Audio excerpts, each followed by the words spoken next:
In a terrifying incident, a helpless swimmer was bitten 5 times in a brutal shark attack. The physical and mental scars left by such an attack would last a lifetime. Martin Christopher Richardson, a 29-year-old American-British man, had been enjoying a swim in the famous waters of the Red Sea with some friends on what was intended to be a day filled with fun and adventure. Little did he realize, however, that he was just minutes away from a deadly encounter with one of the ocean's most formidable predators, the Mako Shark. On July 23rd of that fateful year, Richardson, an avid swimmer and adventurer, found himself aboard the Jadran, a 24-meter-long dive boat that had a reputation for being as sturdy as it was reliable.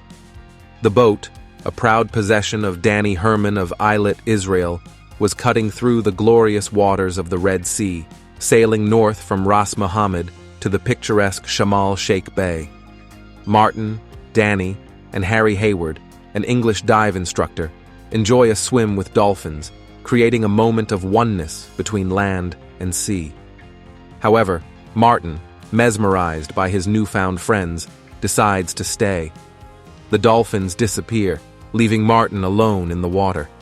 At this point, he spots a Mako shark approaching him from within the depths. Crescent-shaped tail fin enables it to achieve burst swimming speeds of up to 43 miles or 70 kilometers per hour, earning it the title of the fastest shark in the world.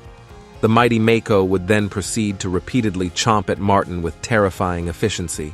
It would bite him a total of 4 times, each instance inflicting severe wounds to various regions of his body. Martin was overwhelmed with fear and a feeling of helplessness as the shark circled him with its menacing presence. He was stuck in the middle of the vast ocean, a fair swim from the safety of the boat, while a relentless predator focused on him, eager to make him its next prey. In a desperate attempt to fend it off, Martin would then punch the shark in the snout upon its next approach, an action often recommended by shark experts as a last resort during a close encounter. The shark would hardly be deterred by this, and despite his efforts to continue to circle a horrified Martin. Reality quickly began to sink in for Martin as he put things in perspective, realizing that he was not just being circled by a shark in the middle of the ocean, but bleeding from multiple wounds. With his life hanging in the balance, the helpless swimmer then stiffly bobbed along the water surface, trying to attract as little attention as possible, knowing very well that even the slightest hint of panic movements could easily mimic the vibrations of a wounded animal, a well-known shark attractant. For Martin, each passing second at this point was a battle for survival. Meanwhile, the crew aboard the boat heard Martin scream and would watch in horror as a shark launched him 1 to 1.5 meters in the air. Who was at this point that English diving strikes her Harry Hayward, despite the risks, without hesitation, immediately jumped into a Zodiac, a type of inflatable boat, and sped toward Martin. Hayward noticed 3 dolphins circling him, slapping their fins on the water surface. This behavior suggests they were attempting to protect Martin, a dolphin known for their intelligence and complex social behaviors.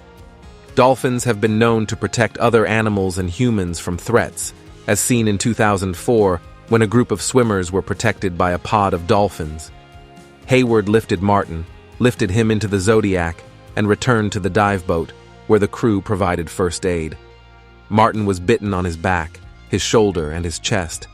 The shark's teeth had punctured Martin's lung, causing a pneumothorax, and the force of the attack was such that it not only caused deep lacerations in multiple sections of his body, but also broke one of his ribs, a grim testament to Omega's raw power. Others would go on to conclude that a single shark was responsible for their grievous injuries, and it was estimated to be between 4 or 5 meters in length, judging by the size of the bite marks on Martin's body. And the role of the dolphins, those unexpected guardians of the sea, has been a point of much discussion and speculation.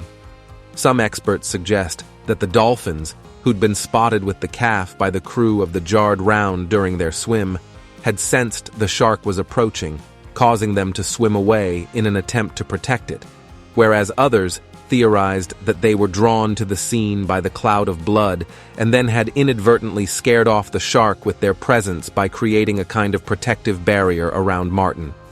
Martin Richardson went on to survive his horrific ordeal, and to this day firmly believes that the dolphins are the reason he's still alive.